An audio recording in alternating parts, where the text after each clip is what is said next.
Magluluto tayo ng tortang talong. Ayan po si talong. Lalagyan po siya natin ng palaman sa gitna para prituhin natin siya. Ayan. Lalagyan po natin siya ng palaman. Nagmix lang po ako ng harina na may giniling, bawang sibuyas, at itlog. Ayan. Ayan po. Ganyan po ang gagawin natin. Tsaka natin siya piprituhin. Nilaga ko po yung talong. Hindi ko na po siya inihaw. Kaya ganyan po ang itsura. At hindi ko na rin po siya binalatan. Kasi sayang din naman yung balat. Pwede naman siyang kainin. So, ayan po. Gaganyanin ko lang po siya. Tsaka ako siya piprituhin sa kawali. Ayan.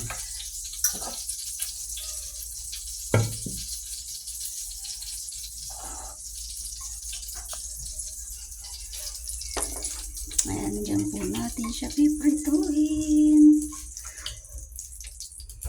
Ayan. Ang ating tortang talong. Ayan po. Doon ko siya nilagay. Ayan. Tingnan nyo na lang po siya. Ayan po. Yan ang aking tanghalian ngayon. Hanggang gabihan na po yan. Para tipid-tipid at isang lutuan na lang. Hindi na tayo magpaulit-ulit sa pagluto. Ayan. Ay, ganyan lang po kadali yan.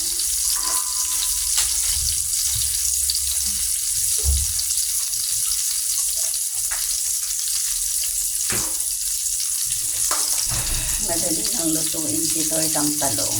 Ayan, babalik na rin po natin siya. Ayan. Napakadali po, di ba? Ganyan lang. Ako lang naman ang kakain, kaya mga anak ko, ayaw nila ng talong. May mga gulay na ayaw nilang kainin.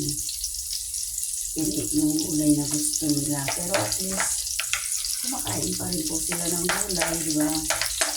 Importante, nakakatikim din sila ng gulay. Kaya yan po. Ganyan lang kadali yung torta. Pakasimple, may giniling po yan na karne. Nilagyan ko po siya ng giniling.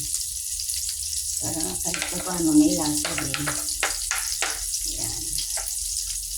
Para hindi lang siya simpleng talong. Yan.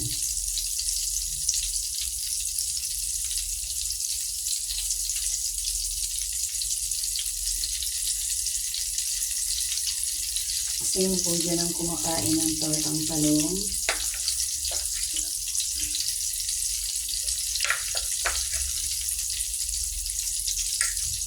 Sino po ang gusto? Pwede ko kayong bigyan. Sabihin nyo lang, 6 na piraso to. Hindi ko naman din kayang ubusin.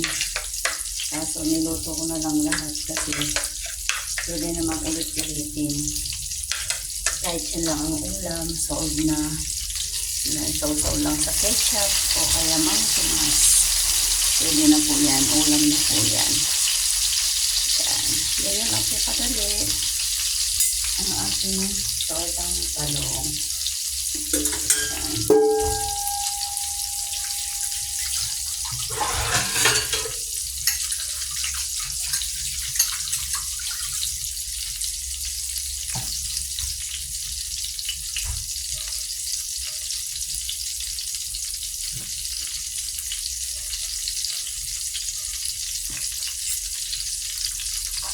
Yan. Konting ano pa. Hindi pa masyado. Sunugin natin na konti. Para lutong-luto yung karne sa loob. Yan. Ganun lang ang pagluto ng aking torta. Ayan, another set of my tortang talong.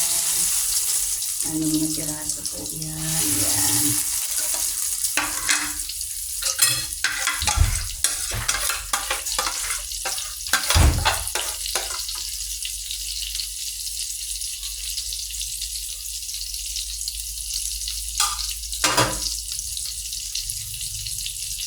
Yan yung pangalawang salang.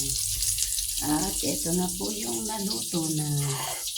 Ayan. At isasawsaw natin sa Mang Tomas. Ayan ang pares niya. So, halina kayo. Magtanghalian na po tayo. Ayan ang aking ulam. At si maanghang na Mang Tomas. Ayan. Yan ang aking tanghalian. At si Bunso nagre-request ng ganito. So, dahil hindi siya kumakain ng talong, ito ang para sa kanya. So, lulutuin ko lang din po. Maraming salamat sa panonood. God bless everyone. Bye-bye. Thank you for watching. Kain na po tayo. Bye.